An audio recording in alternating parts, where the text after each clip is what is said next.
Philip's question. Uh-oh. Like son, like father. Here we go. Dushun.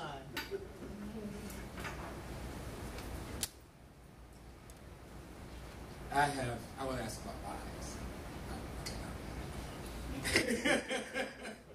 I want to ask about lies. And the reason why is I had a sister-in-law who used to tell like amazing stories. And we all knew it was a lie. We all knew she was fabricating.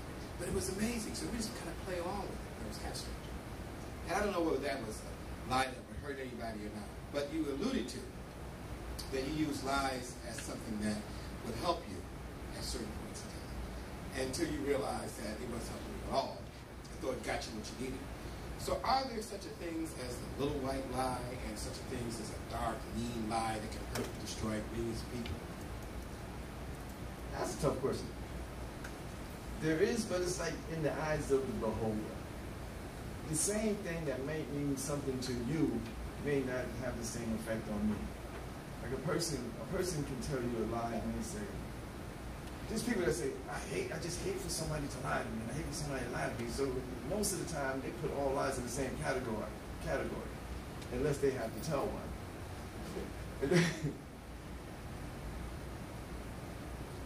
It's hard to actually look at lies and gauge them in certain ways, because sometimes a lie can actually save your emotional life. If something really devastating happens to you, like somebody walks to your front door and your husband or your wife is in the Air Force or the Army or something like that, and they tell you that your spouse just passed away, in that split second, you'd rather hear a lie. Because it's just too hard to handle in that split second. In fact, most people who go through that situation make up their own lie in their head. Like you hear the response from a person that makes up their own lie in their head and say, no, not him, no, it didn't happen. Well, that denial system at that moment is protecting them from the truth, from the reality.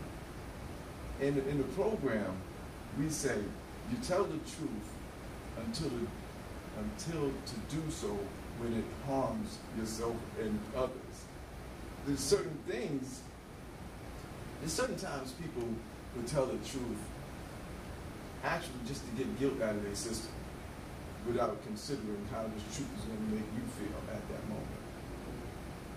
So sometimes you got to ask yourself, well, should I actually tell that to somebody? If a person was to commit something that's not egregious, something that's not going to kill you, like say a person, I'll give you a small example. Say a person was out one night and they was hanging in a club or whatever have you, and this person happens to be your wife, happens to be your husband, and they met somebody and in the spur of the moment they gave this person a kiss. Now, you have no intentions at all of ever seeing this person again in life, ever kissing this person. You don't even want this person. It just happened in that spur of the moment.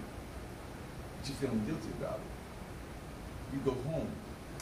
You tell your spouse that. And you're never going to see this person again in life. You tell your spouse that. Now your spouse sees you in a whole different light. Who's trusting you. You cannot convince your spouse that that was only a one-time thing. Was it worth it? You ask yourself stuff like that. Was it worth it? You might have got the guilt off your chest, but you just broke your spouse's heart over something that you're never going to repeat again in life. So you ask yourself, is it worth it? I don't know. I think each person has to gauge what they believe they need to tell the truth, and how much it's going to hurt and how much it's going to do this. But everybody at certain points in their life is going to have secrets in which they're going to have to choose whether to disclose or not. Because we're human beings. We're inadequate. Things are just going to happen. And it happens to everyone. Perfect moments, perfect times, perfect situations. People are vulnerable according to the moon, according to certain situations, according to the way they act, who they act. Chemistry. And you can't lie about chemistry. You ever meet a person and you don't know who that person is, and you happen to be maybe about 2 feet, maybe a foot away from that person, you just met them, and you have nothing really going on, they're a stranger to you, but for some strange reason, you feel comfortable around that person because your energy mixes. It happens. We have a world full of energy. Some energies mix very well with ours, and some energy doesn't. You ever been around a person, you just got close to them, and you actually don't want to be around them because of their energy?